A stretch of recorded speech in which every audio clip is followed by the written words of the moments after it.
Now, depending on how you started your team, you might have a really strong team with a lot of regular players and maybe an all-star or superstar. You might have a weaker team with a lot of journeymen. And journeymen developed this rating called a J rating.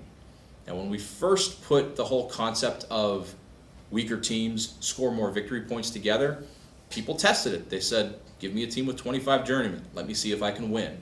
And they did, very easily, more easily than they would have in real life.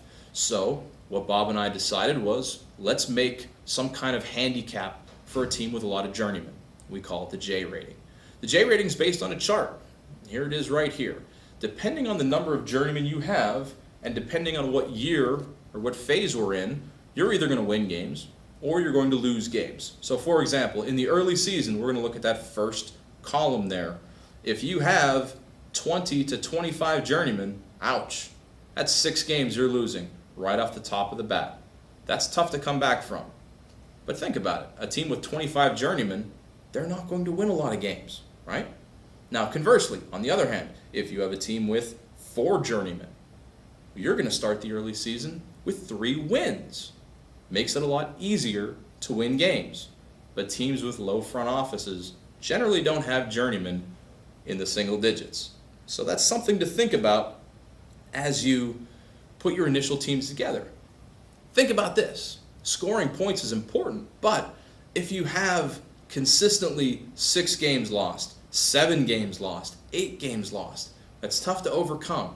And that's the challenge of winning at least 82 games with one of these weaker front offices. That's why the point differences are so big, because you've actually accomplished something. Now, later on, we'll talk a little bit about how you change your front offices and how that might affect your points, but that comes up in the off season. So this chart was an agglomeration of some statistics, some testing, what we found worked best for us, and as you get later on in the game, the late season, the crucialness of those September ball games, that's why the numbers are a little bit higher. So you see one of the points that you really want to focus on during the season is lowering that J rating. But there's also a way you can increase that J rating for your opponents. And we'll talk about how you do that using cards. We'll talk about how you win and lose games and all that really fun core stuff coming up next.